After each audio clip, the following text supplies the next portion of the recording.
অবশেষে বাংলাদেশের সাধারণ মানুষের প্রিয় ফলের জন্য সুখবর এসেছে। দেশের চাহিদা মিটিয়ে আরও বেশ কয়েকটি দেশের বাজারে বাংলাদেশের আম রপ্তানি শুরু হতে চলেছে।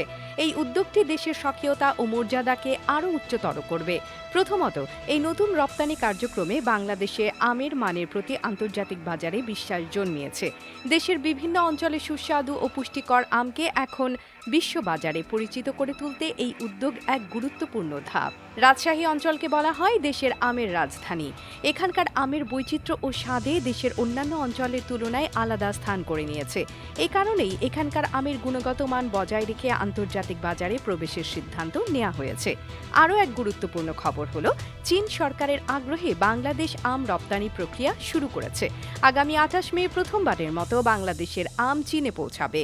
বুধবার ২১ মে রাজধানীর বেইলি রোডে ফরেন সার্ভিস একাডেমিতে এক প্রেস ব্রিফিংয়ে কৃষি মন্ত্রণালয়ের সচিব ডক্টর মোহাম্মদ ইমদাদুল্লাহ এসব তথ্য জানান।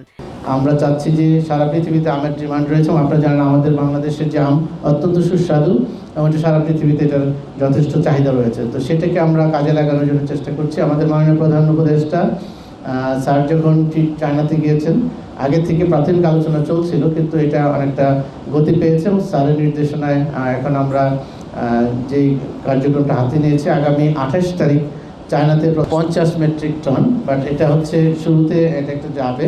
কৃষি সচিব জানিয়েছেন, এই মৌসুমে আনুমানিক ৫০ টন আম চীনে রপ্তানি হবে। পর্যায়ক্রমে এর পরিমাণ বাড়ানোর পরিকল্পনা রয়েছে। শুধু আম নয়, কাঁঠাল ও অন্যান্য ফলের রপ্তানির জন্য সরকার কাজ করছে বলে তিনি উল্লেখ করেছেন। আমাদের কান্ট্রি স্পেসিফিক নিড এবং ডিমান্ডটাকে আমরা এক্সপ্লোর করে সেটাকে কীভাবে আমরা মার্কেট থেকে ধরতে পারবো, সেই মার্কেটে কীভাবে আমরা নতুন করে আরও নতুন উদ্যমে যেতে পারি, সেটা নিয়ে আমরা কাজ করব। আমরা আম নিয়ে একটা বড় রকমের উদ্যোগ আমাদের কৃষি মন্ত্রণালয় থেকে নেওয়া হচ্ছে, ওটা খুব শীঘ্রই হয়তো এটা আরও দৃশ্যমান হবে।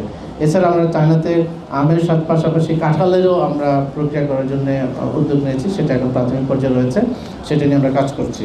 বাংলাদেশের আমের এই নতুন সূচনাটি সত্যি দেশের গৌরবের বিষয়। এ যেন দেশের প্রিয় ফলের জন্য এক নতুন প্রহর, যেখানে স্বপ্নের শস্য ফলবে আমাদের রঙিন ভবিষ্যতের জন্য।